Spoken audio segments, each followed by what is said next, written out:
前世大伯求我娶了他的女儿之后，没过2个月，老婆就给我生了个儿子。为了能给他们更好的生活，我没日没夜的工作，终于挣得亿万身家。可没想到我却得了不治之症。就在我养病的期间，老婆夺了我的财政大权，让我回家等死。爸，这是我最后一声叫您爸，我谢谢您拿命替我打下了这么一个江山。为了报答你，我要告诉你一个秘密，我不是你亲生的，我亲爹就是一个工厂退休的技术员。此话一出，田文宇有人消失的眼睛，身体不断的抖动。妈的，老子拼了命的赚钱，把身体都搞垮了，就为了让自己的儿子唯一的血脉亲人过得好一点。结果我养的都不是我的儿子。死就死吧，吓唬我外孙干嘛？你这辈子的使命也算完成了，你就是我姐回家当驴使的长工。就是能娶到我闺女，是你天大的福分，没有我们，你早饿死了。活到这个岁数也够本了，该走就走吧。为了感谢你这么些年的付出，我还让宏伟给你买了块墓地。按照规矩，你进不了田家的祖坟，有块墓地，你也不用做孤魂野鬼了。你得谢谢我呀。田文宇之前就是觉得你能赚钱，才舍不得离开你。现在你赚的钱差不多够我们一家子花了。看在夫妻一场的份上，我再告诉你个秘密，你之所以会得癌症，就是我故意收集黄曲霉素放在你食物里，安心的去吧，老公。希望你在另一个世界别再那么实诚了。又是一个晴天霹雳，田文宇一直在疯狂的怒吼，但是他的身体已经残破不堪了。终于他还是彻底晕了过去。妈的，如果有来世，老子再也不要这么傻了。这里是，这不是在做梦，我真的重生了，难道我又回来了？此刻他真的想大喊一声我回来了，可还没来得及抒发感情，他恍惚间看到了远处一道人影，跟一个男的钻进了玉米地。那道人影他无比的熟悉，正是上一世他那恶毒的丈母娘杜三巧。上一世就有传言丈母娘不正经，难道来人了？有不要脸的钻了玉米地，狗男女都陆大光腚了，快来看啊，好白的大腚锤子！正在看电影的众人听到呼喊声，立马全都跑了过来。亲眼看见丈母娘和别的男人钻进了玉米地，我不但不阻止，反而叫来全村人看戏。只因上一世恶毒丈母娘为了霸占我的亿万家产，竟然每天往我杯子里下黄曲霉素，重生归来。这一世看老子不搞死你们一家！此时正在玉米地里苟且的狗男女听见外面的动静，吓得立刻停止了动作，开始慌不择路。可没想到却跑到了众人的面前。杜三巧，怎么会是他？真不要脸！这让村长的脸往哪搁？伤风败俗，伤风败俗。不过老娘们这光腚还挺白。那个男的是谁？打他？不知道是哪个女的好危险，有人上去就踹，最后好多人一拥而上，七手八脚就打向了那个男的。我操，是那个放电影的，打死他！终于看清楚是谁，场面再度混乱。杜三巧也没幸免于难，一个壮汉上去就是左右开弓，啪啪打他的脸。动手的不是别人，正是村长大伯田胜利。他双眼血红，不知道从哪里冲出来的那力道，恨不得打死这个败家娘们。都给我住手！村书记杨向东一声吼，几个动手的年轻人停了手，但是田胜利还在左右开弓，把他拉开。杨书记一声令下，几个人上去就把田胜利拉开了。你这个不要脸的伤风败俗的东西，我醒醒你个醒醒！都给我抓去村维护，还有你们都回去看电影吧。杨书记驱赶完众人就匆匆离去，而田文宇却根本就没有动，因为在他的对面正站着2个发呆的女生，一个是大伯家的2姐田文丽，一个是3姐田文晶。2人呆立在那里，明显是还没回过神来，或者是不敢相信他们的亲妈会做出这种事。田文宇看着田文晶神情呆滞的脸，没有一点同情。他又看了看田文晶的肚子，忍不住心中骂了一声：装傻！你跟你妈还不是一样，不要个逼脸！田文宇没有管这2姊妹，自顾自地往家走。重活一世，他已经有几十年没有再看到养父母的脸。爹娘，这孩子这是干嘛呀？看电影受啥刺激了？没有，我就是想你们了。就出去这一回，回来这么煽情，看电影感动了吧？饿了吗？我还藏了个红薯，来，趁热吃。看着热气腾腾的红薯，田文宇的眼泪再次在眼睛里打转。这就是自己的娘，自己都吃不饱，还给自己藏吃的。田文宇把地瓜掰成3块，给了爹娘，每人1块，2人都不接，说不饿。但是在田文宇以你们不吃，我也不吃的威胁下，都接了过去。看着低头吃地瓜，连地瓜皮都舍不得扔的父母，田文宇再次要潸然泪下。这就是他的养父母，一对不能生育却把他视如己出的亲人。大伯母半夜和别的男人打扑克，却被我告发，引得全村人观看。看到这一切的大伯父气得双眼通红，打了大伯母999个大嘴巴子。破鞋贱货，老子喂不饱你妈，出去找汉子！胜利，你误会我了，事情不是你想的那样。你个贱货，还在嘴硬，看我不打死你！给我住手！干嘛呢？这是爹娘，儿子没脸见人吗？这破鞋和村上放电影的钻玉米地了。此话一出，老头子和老太太算是明白了，为什么刚才田胜利在院子里嚷嚷着破鞋。杀千刀的，给我辱我老田家的人了，我打死你！而随着老太太手中的竹竿重重地落在了杜三巧的身上，杜三巧吃痛，一顿哀嚎。看着越打越来劲的老田太太，母亲王玉珍并没有袖手旁观，而是过去拉住了老田太太，让她消消气。可没想到，这时大伯母的儿子王玉涛却拿着剪刀开始剪他娘的头发。不一会，杜三巧的脑袋就被剪成了光头。第二天天刚亮，我早早起床，先去镇上买了2斤猪肉，然后回到家里做起了烧烤。但是并不是自己吃，而是准备摆摊卖烧烤。毕竟这个时候前世很火的淄博烧烤还没有火，现在卖几乎没有人进庄。同志，你这怎么卖的？2毛钱一串，买3串还赠送一个小饼。那给我来3串，给我也来6串。很快就有人下单，那些买到烧烤的人一口下去，脸上立马露出陶醉的表情。不一会，田文宇带来的肉串就全部卖光了，很多人都没有买到，露出了失望的表情。不好意思啊，各位同志，今天没有了，大家明天再来，明天我会多做点的。收拾完小摊，田文宇骑车去了国营饭店。上辈子跑步推销，找人都不需要打听，轻车熟路就找到了主任办公室。您好，主任，我是沙河镇的社员，我这有木炭，不知道咱们这里需不需要？这上门推销的还是头一次见，我们这的确有采购木炭，但是都是外地采购，用量也不是特别大。是这样的，钱主任，为了保证木炭的质量，燃烧时间长，我们生产的也不多，也就是赚个养家糊口的钱，每天就能生产个50斤左右。您看您能照顾一下不？数量倒是可以吞下，我们每天也只是用它来引炉子，全县6个饭店，倒是每天也就用这么多。那您看能不能考虑一下我们，也免得您跑外地采购，有质量不好的，我们这包退，您也能轻松找到我。头一回听说木炭还包退，生产就有失误或者残次品，出现这种情况，当然是我们负责。你这个小同志倒是会谈生意，那你那边价格是什么价？是这样的，钱主任，这祖传的手艺现在也才放开经营，市场行情我真不太了解，您采购什么价，我就什么价给您。田文宇对这个时代太了解了，大部分人都不会坑人，你问他们多少买的，基本都会说实话。我们采购的不算运费的话是2毛钱1斤，那我也按照这个价格给您，还没有运费，我给您天天送货上门。也不需要天天，我这库房还有几百斤，你先送50斤过来，好用我们再谈。好的，钱主任，谢谢您了，那我明天给您送来。跟钱主任道别后，田文宇心里美滋滋，这生意谈成，一天就赚5块钱，1个月就是150。这个时代，化肥厂工人1个月才20多块钱的工资而已，他拿着卖肉串赚的10块钱，跑到供销社买了5斤猪肉，1斤排骨。回到家后，父亲田胜林不敢相信，他们在地里干活，一天也就赚几毛而已，田文宇才半天就挣了这么多，这会不会有危险？这可是投机刀吧？爹，相信我，现在政策变了，国家支持市场经济，现在没人抓了。对了，爹，晚上我们吃排骨。另一边，田胜利正躲在屋子里生闷气，一个是他媳妇的事让他丢人，还有就是三闺女田文晶干出来的丑事，还没结婚就怀了娃，关键是还不知道是谁家的。我可是村长啊，媳妇搞破鞋就算了，女儿竟然也搞，真特么对不起祖宗啊，丢人啊！现在小女儿肯定不能再去上学了，得抓紧给她找个人家了。思来想去，最后田胜利想到了田文宇，这小子虽然少读了几年书，但是干活是一把好手，重点是还能不离家，可以一辈子使唤他。虽然二弟养了这小子，但是没有血缘关系啊，完全可以把他身份转成上门女婿。这边田文宇刚洗完肉，老太太就跑过来，你哪里来的肉骨头？买的呀，总不会是自己跑到家里来的。你这个败家玩意，哪里来的钱？还过不过日子了？你管我哪里来的？反正我没偷你的。文宇怎么给你奶奶说话呢？小龟孙揍的，今天没下地，嘴还这么馋。老田家怎么养了你这么个玩意？行了娘，文宇市厨局帮人搬东西赚了1块钱，这不是才买点肉骨头回来孝敬您吗？田胜林在旁边打圆场，老太太一听眼睛亮了亮，没好气的白了田文宇一眼，就回房间了。田文宇也懒得跟着老太太计较，他现在只想抓紧赚钱，带着父母离开这个没人性的家。晚饭时间，田文宇辛辛苦苦做的一大桌子排骨，却被那老毕太太当着田文宇的面把排骨挑给了大儿子以及自己和老伴，还脸不红心不跳的只留给了田文宇一家，挑剩下的菜叶子。来，你们多吃点蔬菜，补充一下维生素。老登，我劝你不要太过分了，我辛苦买了点排骨，就是为了给我爹娘增加点营养的。你们倒好，全都自己吃，平时你们偷吃也就算了，现在你们拿我们当什么？吓人吗？小王八犊子，你说话跟谁这么大声呢？你不就是下人吗？你以为你是谁？你拿我当下人？你拿你自己儿子和儿媳妇也当下人吗？我爹和我娘都瘦成啥样了？你眼睛瞎吗？你特么跟谁这么说话吗？养了个白眼狼啊！他骂我瞎呀！老二，你耳朵聋吗？听见这个龟孙揍的说我啥了吗？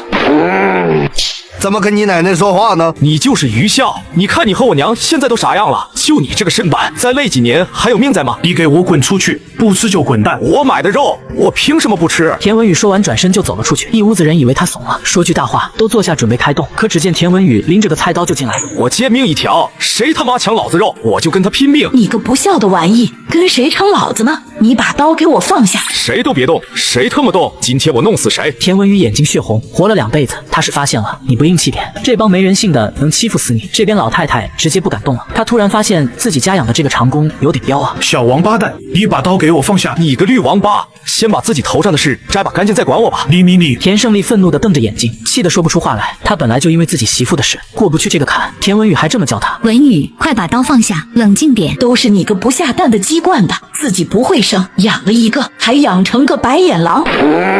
老不死的还敢这么说我娘？够了，都少说2句，不愿意吃的滚蛋，愿意吃的吃完也滚蛋。半天没说话的老头子说话了，这时候显出了一家之主的派头。我告诉你们，以后谁再跟我娘这么说话，我就跟谁拼命，看看我是不是吓唬你们。说完，田文宇拿着菜刀，拎着盆子就走回西厢房。王玉珍赶紧追了上去。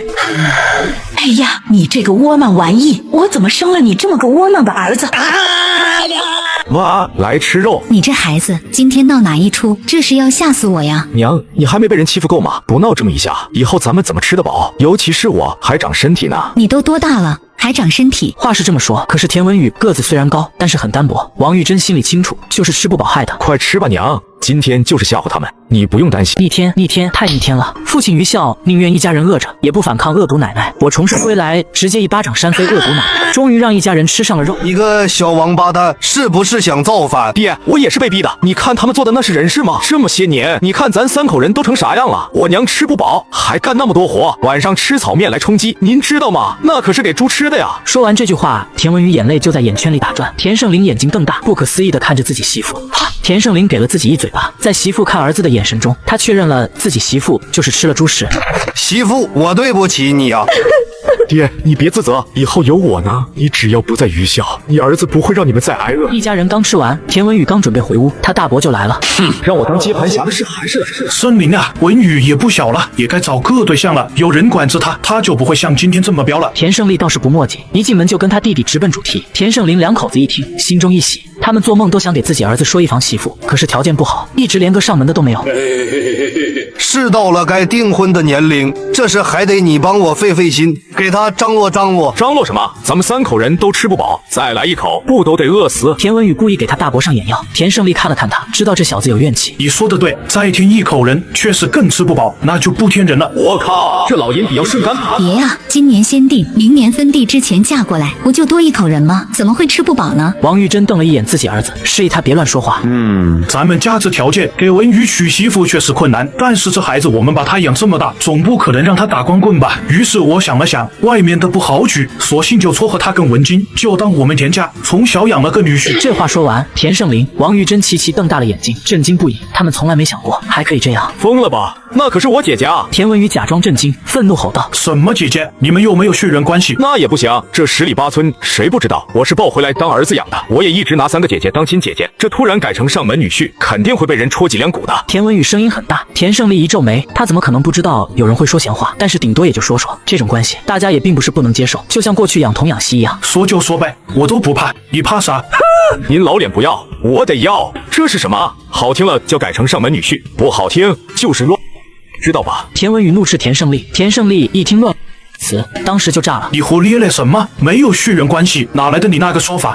文宇，你小点声，这不是商量吗？我跟你爹商量这事，你小孩子只要等这结果就行了。我们养你长大，再给你娶媳妇，别不知道感恩，胡乱说话。上一世，父亲当时也是犹豫的不行，思考了2天，还是答应了。但是那都是在我没有反对的情况下。那时候只觉得田文京长得不丑，重点是屁股还大，肯定能给我生儿子。只是没想到，确实生儿子，但是特么不是我的。这辈子有我上眼药，我就不信父亲还能答应。文宇说的虽然难听，但也确实会有有人说闲话，这个事你跟文静说了吗？他不是还要考大学吗？我既然来说，就说明文静同意了。他学习成绩也不好，他都打算放弃了。他对文宇没意见，我也没意见，就看你们的决定了。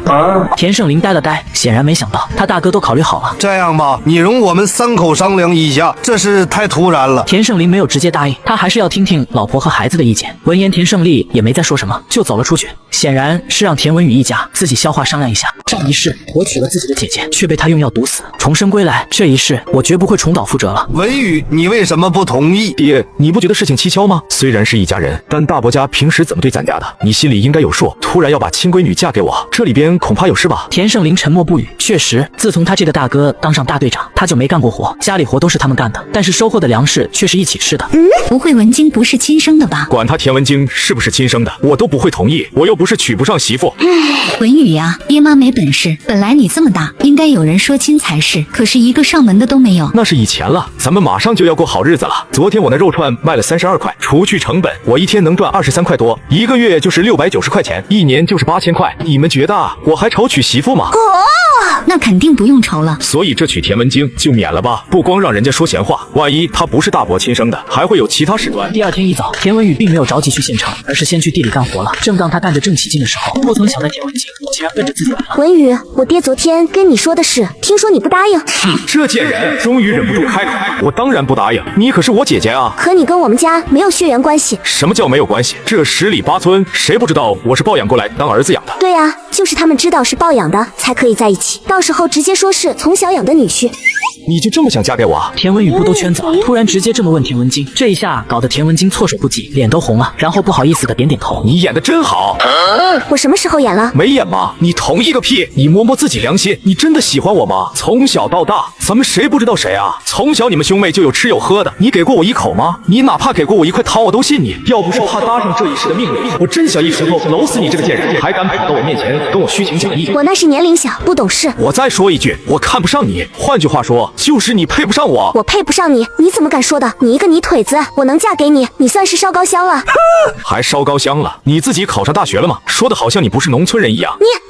你什么你？连续2年都没考上，现在都跟你弟弟一个年级了，猪都比你聪明。是，我是没考上，那也比你个泥腿子强。你才小学毕业而已。你也好意思说？我跟你一块上学的时候，哪一次成绩不比你优异？还不是你爹，因为我不是亲生的，早早让我辍学，出来种地养你们。现在有脸在我面前提学历，就你考那点分，猪学个2年半都比你强。你！田文晶气的话都说不出口，只能灰溜溜的逃跑了。贱货，等着看我怎么收拾你！据接上集，中午田文宇照常去卖肉串，不到1个钟头的时间就卖得干干净净，32块钱就到手了。把约定好的木炭送到了国营饭店后，田文宇将事先准备好的白将军递给了钱主任。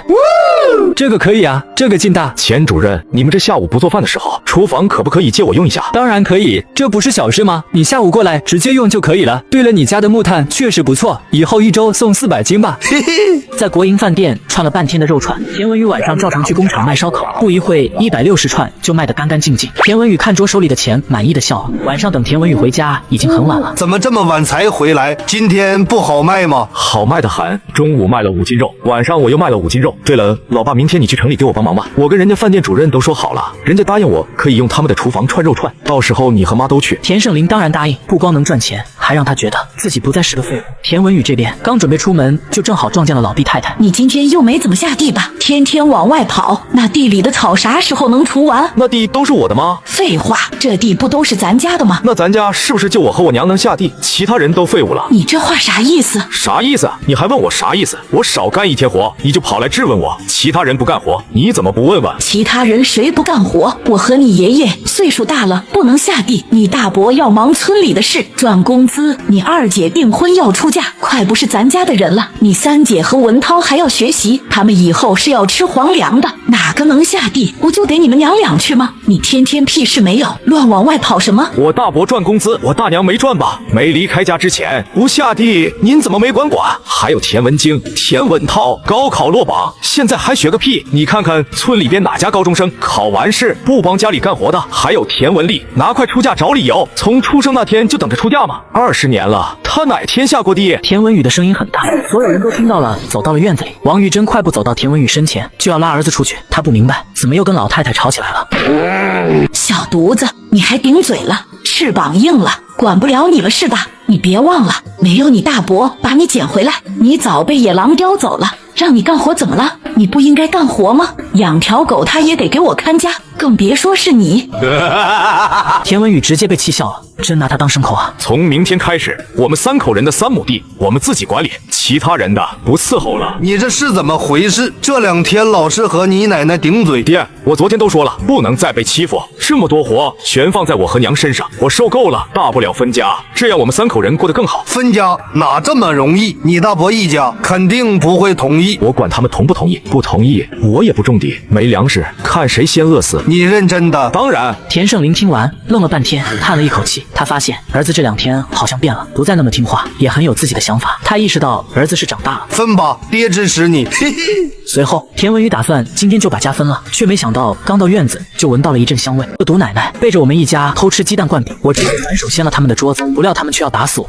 好啊，又偷吃，我们一家人干活1年到头吃不到好的，你们倒好，又是鸡蛋又是菜饼，把我们3口人当什么了？他妈的，不给我家吃，谁都别想吃。我操！哎呀，你个天杀的，我的韭菜鸡蛋饼啊！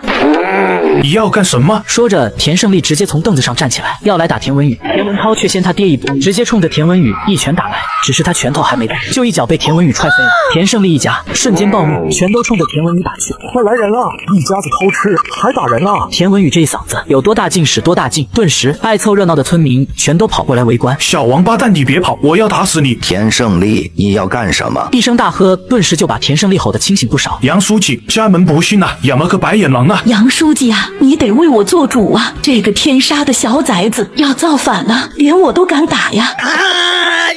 杨书记，你可来了，这一家子人要打死我啊！都给我闭嘴，说清楚怎么回事。是这样的，杨书记，家里和地里活都是我和我娘干的，他们倒好，1年到头只给我们喝玉米糊糊，吃地瓜干，他们则是天天偷吃鸡蛋、烙白面饼，今天还偷吃鸡蛋灌饼。我心疼我爹娘，你看他们都瘦成啥样了。于是我就找他们一家理论，谁曾想他们竟然集体打我，还骂我是长工，要打死我。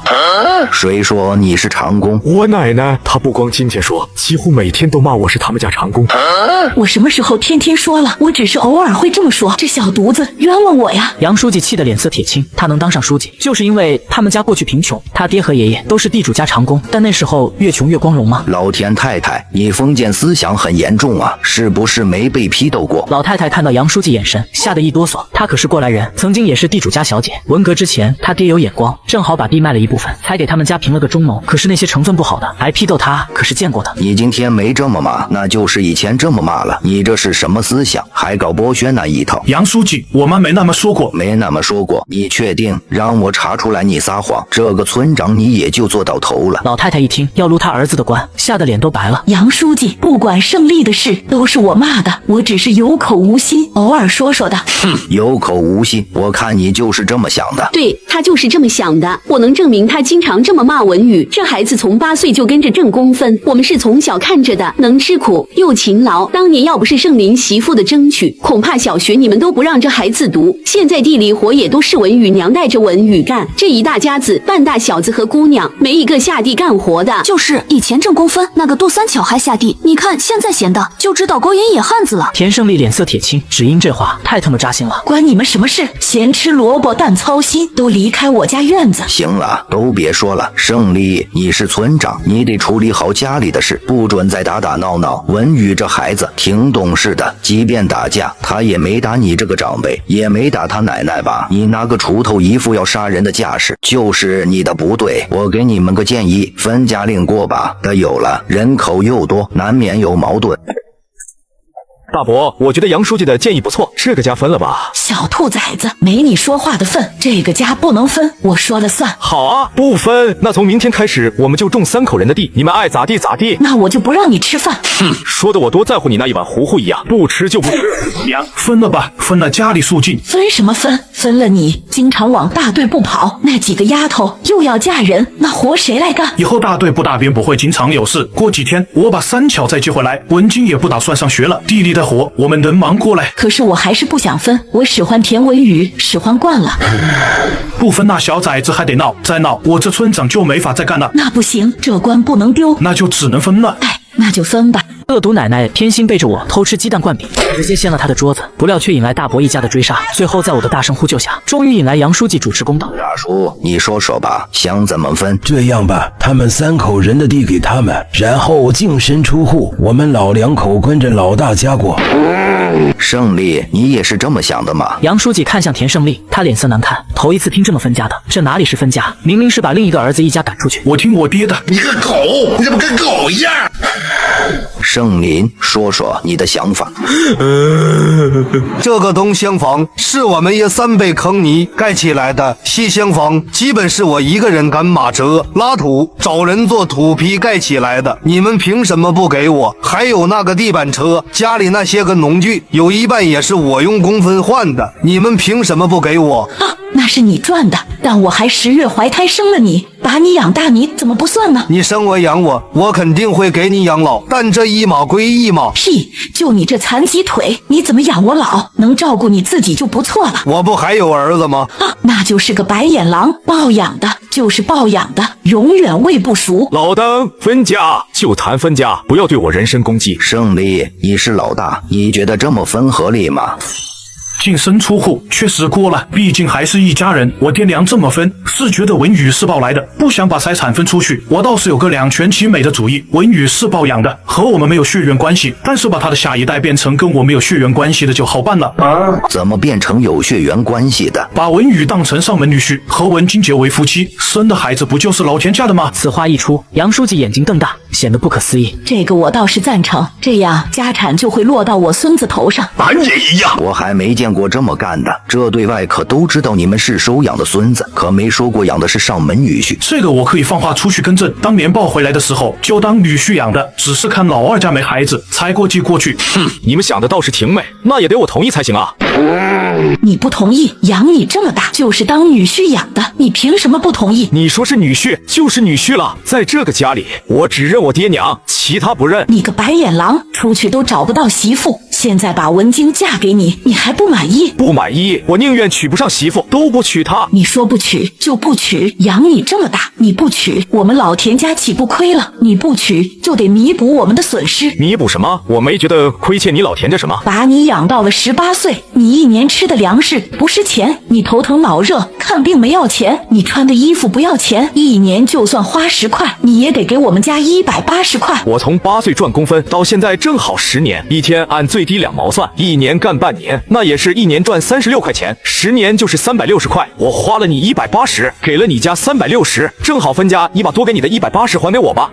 田文宇这个账算完，老太太和老头子目瞪口呆，他们没想到还能反过来问他们要钱。你放屁！我就是打个比喻，你吃的、用的、花的比我算的180多了，500都不止。刚才说180，现在又说500，你那嘴真是上下通气，自己说的都能憋到屁股里去。行了，都少说2句。胜利挑女婿这事跟分家是2码事，放在一起可不好谈。我不管，上门女婿的事不答应就不能给他房子，给这个白眼狼那就是肉包子打狗，有去无回了。娘，你好狠的心，这等于把我们赶出去。你们自找的，谁让你们想分家的？爹，你们非要这么做吗？如果你们这么做，可别怪您老了我不孝顺。放心，我们就是饿死在床上也不会去找你的。好，这可是你们说的，到时候别后悔。森林让文宇做上门女婿，这事还有商量，总不能你真打算家都不要了。是我不要这个家，还是这个家不要我？你心里清楚。至于房子，那是我年轻的时候干活赚下的，我不会放手，将来我就留给文宇，我看你们能怎么样？杨书记，能不能给我们批块宅基地？批了宅基地，我们家主动放弃这套房子。相信我爹娘，大不了咱们盖几间砖瓦房，比这破房子要好多了。上一辈子这破房子没几年就塌了，有什么好争的？你就吹吧，我看你拿啥盖砖瓦房？拿啥盖？就不劳您老人家操心了。我们家让出来西厢房可以，但是得有补偿，要不然这个家就别分了。要补偿？要什么补偿？没有，什么都没有。不给补偿，那就不分了。我保证我父母啥活都不会再干，就在这房子里住。我看你能怎么补？舒服了，舒服了。姐姐为了给她肚子里的野种找个爹，竟然假借同学聚会的名头算计我。不料我早已看透，反手将他和他弟弟打晕，丢入到井里。次日，田胜利一家也早早起床，一人扛着个锄头下地去了。晚上早点回来吧，我约了几个同学，咱们聚一下吧。对了，晚上田夏也来哦。说完，田文金头也不回的走了。搞什么？这个贱人又在憋什么坏水？文宇，要不你跟你爹今天去县里吧，我下地去帮帮他们。娘，你可不能心软，现在是闹分家，可不能前功尽弃。于是田文宇拉着自己爹娘准备去接张大庆，因为他知道想要赚大钱，不可能只靠自己单打独斗，想当老板，手底下得有一些信得过的人，而大庆两兄弟就是最好的人选。上午张大庆就跟着田文宇学做肉串，中午就跟着去化肥厂门口去卖，怎么烤、火候掌握，田文宇都交给他了。到了晚上，两人足足卖了100块钱。见到那么多钱，张大庆惊得不知道说什么好。干嘛？付你工资啊！这么多，咱们亲兄弟明算账，以后跟着我不会让你吃亏，每天会给你20块。可这也太多了吧？多个屁！等以后我们会开店，到时候会给你股份，将来买房子、买小汽车、娶漂亮媳妇不是梦。大老板，我还以为今天你不来呢。今天肉串少，卖完就回来了。昨天下班看你周围全是人，本来我还想挤进去给你帮忙的，结果我没挤进去。下次可不要跟那些人挤了，都是大老爷们，容易吃亏。想吃肉跟我说，我给你留。你们俩聊得挺嗨呀。不知道的还以为你俩处上对象了。王立军非常有眼力见的打断了两人的对话。逼蛋，你可真有眼力见。听天下的意思，田文宇你是做啥生意了？摆了个小摊，赚点小钱。那不是投机倒把吗？接到戴红袖章的没抓你。现在经济都逐渐放开了，哪里还有人抓？那可不一定哦，有人举报还是要抓的，你得小心点。王立军说话阴阳怪气的。坏人哪有那么多？只有缺德的，见不得别人好才会去举报。是，我就是给文宇提个醒，该防还得防。这老同学真是混得越来越差了，竟然去摆摊，这种投机倒把的事也干，丢人了。哎呀，聊了这么久，大家都口渴了吧？我们去河边吧，我让文涛买了几瓶汽水，泡在小河里了。这么客气，还给我们买汽水喝？这不是看你来我们家了吗？没啥可招待的，就买了几瓶汽水。几人一边说话一边向河边走去，田文涛给大家打招呼，顺便给每人都发了汽水。看着手中的汽水，田文宇觉得是有蹊跷，于是便说道：看，有飞碟。就在几人扭头之际，田文宇迅速和王立军交换了汽水。哪有飞碟？可能是我看错了。来，我们以汽水代酒，祝大家前程似锦。说完，田文宇喝了一大口，其他人见状也拿起汽水喝了一大口。这个贱人究竟想要干什么？我有点头晕，晕得厉害，我要回家。我怎么也头晕呢？我也要回家。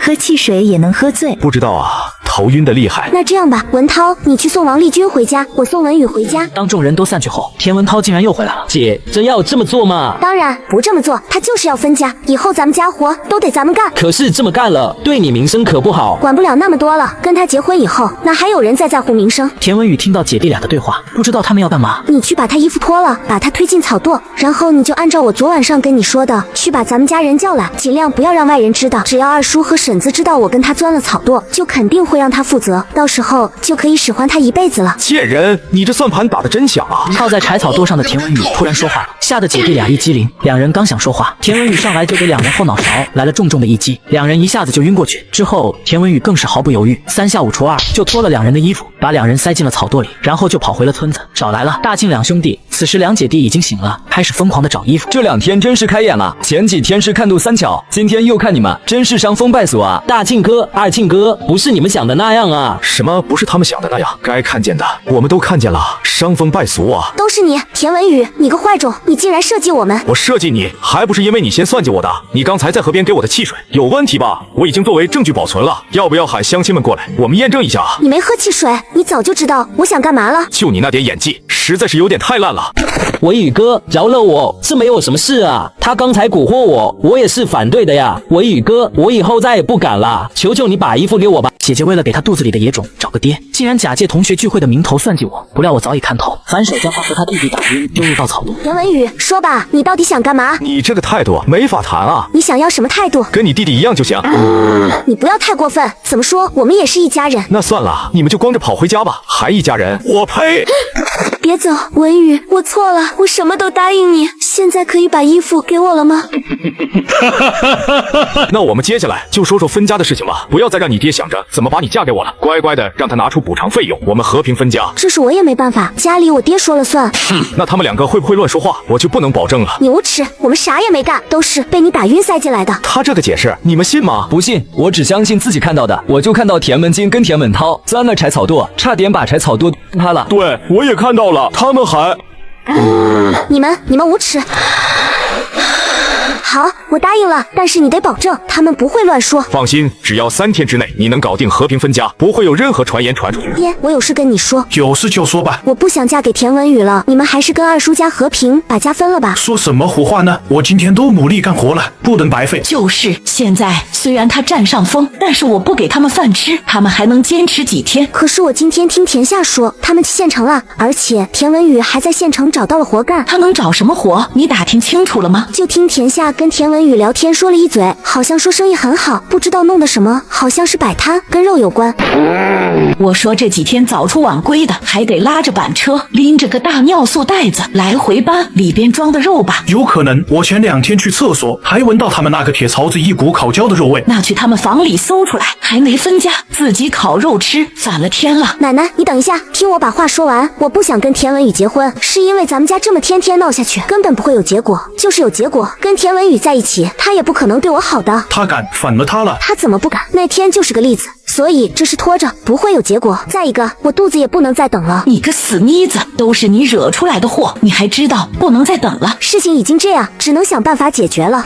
你妈了！行了娘，别闹了。文经理不嫁给他，我也想不出来给你摆平这件事的办法。山丘大队的李前进一直喜欢我，我找人暗示他一下，让他来提亲吧。不行，那是个什么货色，好吃懒做，就是盲流，都被他爹惯坏了。这个李前进是不是山丘大队书记的儿子？是的。那这个条件好啊，文金嫁过去肯定不愁吃穿。娘，你没听我说吗？那小子人品不行。人品不行，让文金嫁过去给他归拢归拢啊！我不信，凭文金的手段还管不了个男人。如果对方来说媒，就得要200块钱彩礼，还得加上3转1响才行。那就按照文金的想法办，我找人给李前进套个话，让他来提亲。屋里人都点点头，老太太笑了，她觉得这个亲家要成了，那就光荣了。自己儿子是村长，亲家是大队书记，这以后他们老田家在村子里不得横着走啊。但是随后又想到了儿子，还有那个龟孙子田文宇，就火气大。胜利，一会我去对面闹，把邻居们都引过来，然后就去他们屋子里翻东西，把肉翻出来，就让他们净身出户。行，一会我陪您进屋子里去翻。恶毒奶奶在得知我家藏有肉后，竟然开始撒泼引来邻居，只为了让我们一家净身出户。你咋呼啥？谁偷吃肉了？就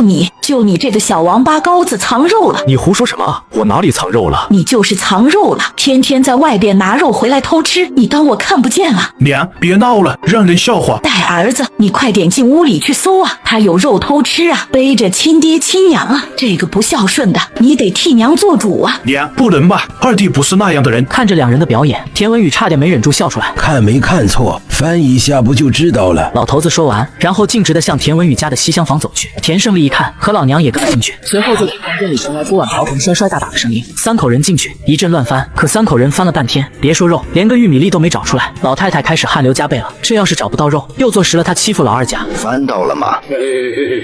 杨书记你来了。没有翻到，那还翻啥？都给我滚出来！这一天天的就知道欺负老实人。田胜利，我说你什么好？带着你爹娘亲自去翻，你丢不丢人？我今天正式通知你，你停职反省。别啊，杨书记，都是我的错，是我说老二家有肉的，跟胜利没有关系啊！哼，你就是个祸害，这一家子让你搅和的鸡犬不宁。老二家没有，老大家有没有？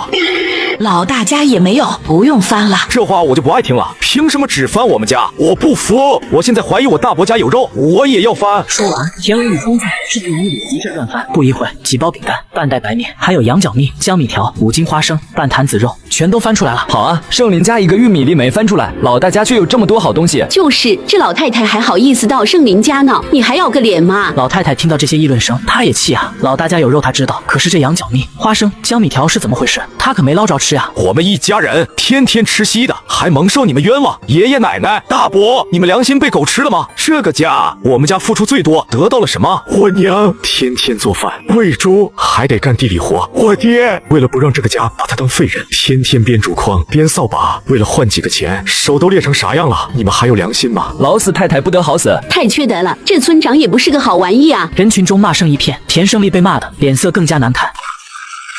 都给我闭嘴！关你们什么事？咸吃萝卜淡操心。快点分家吧！你们这个家不分，我就召开全民大会，帮你们分家。田胜利听着刚才大家的骂声，也是受够了。分，我同意分家。老田太太见大儿子都同意了，也只能无奈的同意了。分吧，我也同意分家了。那正好，今天见证人还多，我们现场分家，按照之前说的，圣林，这房子你还要吗？都要了，但是我主动让出房子，他们得把补偿给我。你还想要补偿？都说了没有？家里除了那些吃的粮食，啥都没有。你别哭穷啦，都有钱买肉吃，还哭穷？上个月才卖的小麦吧，好像卖了520块钱，我都看见啦。圣林，这些厢房你要多少钱补偿？就按材料价补给我吧，300块就行。行了娘，给圣林200吧，把这个家分了吧。田胜利一边劝自己老娘，让人觉得他不是那么坏，一边又很自然的给自己弟弟砍价100块。圣林，200块可以吗？200块也行，但是我要我那个板车，另外农具我们拿2口人用的，粮食也要按人头分，我不能让老婆孩子没饭吃。这些都可以答应，但是爹娘的养老以后要1家1半。怎么1家1半？这个可不好区分，得说清楚。以后老人有个头疼脑热的，还有吃喝用的，1家1半。老人的地没有平分，房子没平分，钱也没平分，将来的费用却平分。你怎么这么脸大呢？我们相当于净身出户了，知不知道？要不你拿200块钱搬出去，剩下的事我们平分。田文宇这么反问，问的田胜利没法接话，只是脸色更加难看了。滚！你们属于净身出户，200我也不会给你们，我养老也不用你们，我要跟你个废物断绝关系。这可是你说的，你可别后悔。田文宇满脸怒容，但心里却了开了花，他就不想跟这个家有过多牵扯，最好分得彻彻底底。而田胜林的眼泪却止不住的流，这是他亲娘啊，却骂他废物，他怎么废物的？还不是为了这个家吗？我有什么好后悔的？啥也不能干的废人，能伺候自己就不错了。我老了也不用他伺候。好，口说无凭，我们签字画押。150秒后，两家签订好了协议，内容大概就是老太太和田胜利一家要求田胜林一家净身出户，并断绝一切关系，将来有任何灾病、养老等问题，都与田胜林一家无关。厂长的儿子看上了我小姑，为了逼他就范，竟然不许我再卖烧烤。分完家后，田文宇一家在众人的帮助下，顺利的在地主老宅安顿了下来。当天晚上，田文宇就从房梁上发现了一个盒子。这里面不会是宝贝吧？开盒子，里面竟然都是金条，而且足足有40根。最让田文宇震惊的是里面的一个小挂件，上面写着天宇，而田文宇小时候也有一个一样的，上面写着天意，合起来就是羽翼。难道我和地主家还有什么关系？不会是地主的孩子吧？看来有必要查一查。第二天一大早，田文宇照常去工厂摆摊。哟呵，这不是天下吗？原来这是你家的摊位啊，那我得支持2串了。这不是我的摊位，是我邻居的。哦，邻居啊，那我就不能给你面子了。这化肥厂门口怎么能随便摆摊呢？你赶紧给我滚蛋！赵队长，你通融一下，我们是邻居，关系很好的邻居。我作为化肥厂的安保负责人，有责任保证化肥厂的安全，厂里都不让吸烟，你这距离厂区这么近还点火，会给生产带来威胁的。可是这里已经脱离厂区大门口有200米了，应该不归厂里管辖吧？我不管，我说这不能摆就不能摆，我爸是厂长，我说了算。田文宇不屑地撇撇嘴，本来他就考虑过做生意摆摊会有人来找麻烦，但没想到第一个竟然是厂里的。你说话不用兜圈子，有啥要求说出来我听听。很简单，只要田下晚上陪我吃个饭，你就可以继续在这摆摊了。而且以后不光我不会找你麻烦，有时我还会罩着你。你可以打听打听，化肥厂赵强在这一片有多好使。我爸是厂长。赵强上一世就是他娶了田下，而且还天天家暴他。赵强，你最好从哪里来，滚回哪里去，否则别怪我不客气。你这是敬酒不吃吃罚酒是吧？听闻此话，大庆两兄弟手里拿出了2把车条签子，显然真要打起来，这就是武器。你要有本事就不要逼逼，老子不是吓大的。好，你给我等着，我回去摇人，指定没你好果子吃。我只是做了一份牛排，就结交了化肥厂的厂长。你们还能干点啥？不就是牛排吗？怎么就做不好呢？主任，我们这没人会做，做出来要么发硬，要么发柴，也不知道咋回事啊。不会，咱们大不了不揽这个活。你现在让我怎么跟领导交代？我要被你坑死了。发这么大火呀，钱主任是要煎牛排吗？是啊，县里领导请外宾吃饭，特意给我打电话问会不会做牛排，结果这货不会做，还跟我说会做，这是要坑死我呀！钱主任气得直跳脚，这活不拦没事，一旦拦了做不好，那他这个位置就得挪窝了。不就是个牛排吗？我帮你做不就得了？你会做？哎呦，我的大兄弟，你要能做好，可救了老哥哥我的命了。牛肉在哪里？我看看，在这里呢。你这不行啊，这些部位不适合做牛排。不就是把牛肉切圆了煎一煎吗？滚，不懂别插嘴。2分半后，在钱主任震惊的眼神中，田文宇做出了3份牛排。这是啥呀？这也太好吃了！哎呦，就是这个味道，真是太美味了。梁书记、马厂长，我已经离开家乡已经2年半了，今天能在这吃到家乡的食物，真是太感动动了，感谢你们的盛情宽待了。这都是应该的，喜欢就好。一会吃完饭，咱们就把进口设备的事情往下进行吧，争取今天就达成合作。下蛋了好几天都没松口，没想到今天吃个饭就同意了。嘿嘿，老钱啊，今天能谈成大项目，多亏了你啊！好几天没松口，没想到今天一顿饭就给解决了，我跟马厂长都得谢谢你啊！这都是我这小兄弟田文宇的功劳，刚才那牛排就是他做的。行啊，小伙子手艺不错，来饭店多久了？马厂长，小田不是咱们饭店的人。对，我属于临时帮忙的。哦，这是怎么回事？是这样的，马厂长，小田就是咱们饭店合作的，前几天你吃的肉串就是他烤的。哦，有这个手艺，那索性就跟饭店干，饭店就应该招这样的人才啊！谢谢马厂长的好意，我这人有些散漫，现在国家放开私有经济，我也想凭个人实力做点喜欢做的事情。好样的，年轻人有魄力。可是不管怎么说，今天我欠你个人情啊，小田，以后有啥事就到化肥厂找我。好，那我可记住马厂长这句话了，有事肯定过去。好，我就喜欢你这种直爽的性格。小王，你过来，你给小田写个我的联系电话。你好，我姓王，这是我和马厂长的电话。哦，我能问一下，化肥厂是不是还有个赵厂长？有是有，不过那是副厂长。嘿嘿，赵大强啊，你最好给我安分点，不然指定没你好果子吃。男人眼红我烧烤摊生意好，竟然找了2个小混混来安慰上搞事。小子，剩下的都给我吧，我全要了。嘿嘿，老大你别说这东西，你他娘的真好吃啊！好吃，那咱们也烤，明天我也在他旁边支个摊。那感情好，这玩意不就是烤烤就熟嘛？我来给你打下手，不要工钱，管我吃肉就成。两人一边吃一边用话语刺激田文宇，意思就是我们要在你旁边摆摊，抢你生意。兄弟，肉烤的不错，晚上我们再来吃，记得多给我们留点。等一下，把钱付一下吧，一共8块。问你妈！你这么说什么？我没听清，你再说一遍。我说几位付一下钱，一共8块。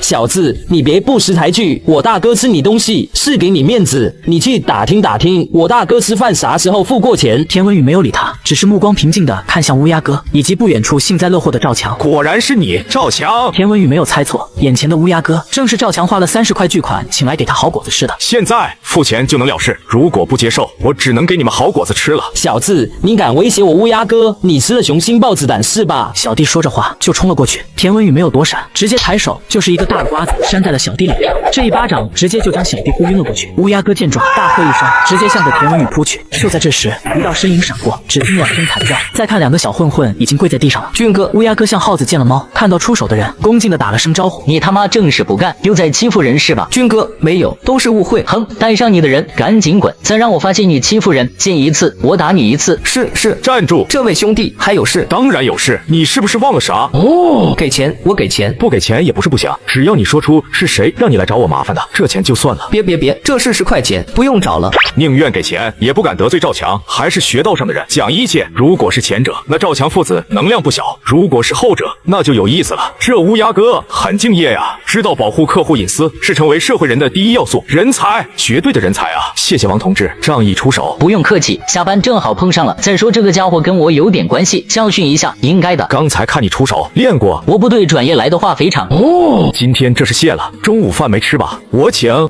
第二天一早，田文宇照常出摊，却发现化肥厂门口来了很多农民大叔。原来是因为化肥涨价了，大家想买点便宜的，都跑来厂里问，但是得到的答案自然是厂里不卖。但是安保人员在赶人走后，又悄悄告诉他们，城西的一家经销点只涨了1点。田文宇敏锐地察觉到这里边有蹊跷，尤其是赵强看到那些农民大叔要去他们介绍的经销点买化肥的时候，嘴都给笑歪了，说明这事还跟赵强有关。二庆，一会你去城西那个经销点瞅瞅，打听一下，看看那里什么情况。晚上刚吃饱饭，田文宇一家刚出来走走，迎面就看到一男一女走来，正是田文金和李前进。这不是小舅子吗？干啥去了？今天咋没看见你？叔，婶子也在啊。我说今天怎么没见到你们在家？叫谁小舅子呢？别乱喊！李前进还想再说些什么，却被田文金给拽走了。谁让你跟他们打招呼的？他不是你弟弟吗？还有你二叔，我不该打招呼吗？以后再见面就当不认识。他们家已经和我们没有关系了。看着眼前这个尖嘴猴腮的李前进，田文金很是难受。相处了几天，他觉得李前进根本配不上自己，所以更恨田文宇了。要是田文宇答应，哪有这么多事？看长相，田文宇那叫风调雨顺；看李前进，那叫颗粒不收。他郁闷了。那小子估计就是文京的对象了。是的，就是前边山丘大队书记的儿子。这大哥真有本事，又攀上高枝了。拉倒吧，他哪是攀高枝？有他哭的时候，我可听说这小子名声不怎么好。那是他们家的事，我们就不管了。过好过坏都跟咱们家没啥关系。放心吧，他们家的事我们不参与。刚回到家，大庆的娘就来了，也没问二庆怎么没回来。他今天来就是要给田文宇介绍对象的。玉珍啊，我那侄女长得挺漂亮的，而且屁股也大，肯定能给你们两口子生个大胖小子。大庆娘直奔主题，田文宇听完哭笑不得。婶子，让你费心了，我这才20，自己还是个孩子，结婚太早了。还早啥啊？你这10岁20，虚岁21，缓20啊，毛25，眼看就要30的人了。现在结婚正合适，先定下，过2年结婚也一样啊。婶子，定了亲，对象肯定得要求我带着他们家里人赚钱，到时候我答不答应啊？不答应肯定不行，答应了，大庆、二庆怎么办啊？一个萝卜一个坑。这话一出，大庆的娘脸色就变了，赶紧改口。晚2年，晚2年也成。文宇这孩子考虑的就是周到。今天这个话放出去，恐怕再有上门说亲的，大庆娘都得帮着挡回去。对了，文晶今天定亲了，不知道为啥找得这么急。这个家庭条件是好，但是人长得不行啊，而且听说婚期都定了，就下个月初9。下个月初9还有10几天啊！我亲爱的姐姐，到时候我得给你送份大礼啊！厨房里，田文宇看着刚烤好的肉串发呆。现在烧烤已经趋于稳定，可基本都是一些职工在吃。田文宇现在急需一个新产品，能让广大群众接受。这个时代，老百姓普遍穷，吃肉舍不得吃，但是对肉的味道极度渴望。对了，风味牛肉酱，不要钱的都吃，加上牛肉丁，那不就跟吃肉一个滋味吗？现在小干娘风味酱还没有出现，那就不好意思了。从现在开始，我就是小干娘了。怎么样，爸妈？吃着的进步。这个味道，吃了这口还想下一口。你确定里面大部分都是豆豉吗？这也太好吃了。第二天一早，田文宇就带着肉酱找到了钱主任。这小味真不错，比肉都好吃。你怎么搞的？我自己做的，先这样，再那样，然后就做好了。钱主任再次震惊，此时他是对田文宇的话深信不疑。上次做牛排，他已经让他认识到，他这个兄弟是个牛人。我想托你帮个忙，给这玩意申请办厂手续，我准备开个小厂子。那你算找对人了，这玩意办手续我有熟人，不过现在好像发放的不多，稍微有点难度。好办的话，我就不找你帮忙了。他跟老钱这关系，自从帮老钱做完那顿牛排后，就变得像兄弟一样了。刚走出国营饭店，田文宇就遇到了迎面走来的二庆。城西销售点的负责人叫丁奎，这人是赵强的表弟，以前是社会上的闲散人员，不务正业，最近几个月才突然间租下一个废旧仓库，卖起了化肥。不过我没看到送货的车，估计还要蹲几天。赵强啊，赵强，你马上就要栽到我手上。上集由于乌鸦哥没有成功掀了摊子，赵强不甘心，他决定也摆摊抢我生意。兄弟，给我来20串，我要滋滋冒油的那种。稍等，马上就好。原来又是你啊，赵强，这是想抢我的生意啊！老板贵姓呀？这手艺可以呀，肉块也大，以后可要天天来啊！这地方我罩着的，厂里很多人都喜欢吃这个，你这生意肯定比某些人的强。我叫胡兵，谢谢大哥，大哥一看就是有身份的人。我这肉串保证肉块大，吃得香，不辜负您的照顾。这两人假装寒暄，路过的人听到新来的肉串大，就停下脚步，走过去购买。给我拿上3串，我要2串。好的，大家不要急，每个人都有。一时间购买者众多，生意看似很是火爆。现在赚钱还真是容易，这可比当街溜子强多了，嘿嘿。这啥玩意这么难吃？老板，你这是烤的啥玩意？都不熟你就给我吃。赵强刚才还忍着，还想给这个家伙站个台，一听都没熟，他也吐了出来。把我钱退给我，我不要了。不光烤不熟，味道还死难吃，我的也得给我退。赵哥，我也不知道啊，都要烤焦了，怎么会不熟呢？这个家伙着急解释，都忘了隐藏身份了。他以前当了几天厨房学徒，赵强就是因为这个才找上他的。退钱！妈的，收拾摊子滚蛋！赵强一听这人喊他赵哥，更气了，赶紧撇清关系，让这家伙退钱。嘿，兄弟，你这炉子卖不卖？我回收。不卖，你给我滚蛋！不卖就不卖，怎么还骂人了？你家大人没教你礼貌吗？胡兵一听，瞬间红温，一生气直接把炉子踹翻了。可是炉子里的火还没完全熄灭，他这一扔，火星直接落到了赵强的头上，烫得赵强嗷的一声，四处乱窜，最后还是2个保安把火扑灭的。看我干啥？妈的，给我打！2个保安一愣，随后就冲上去，把傻眼的胡兵按在地上抱走，然后就把他带走了。我就是看那个新炉子做的不错，想买过来，没想到这哥们这么配合，连自己大哥都烫。出了这一档子事，田文宇的生意反而更好了，不一会就卖得干干净净。不远处的赵大强更是气得嘴都要完。当天下午，城西化肥销售点的事情就有了眉目。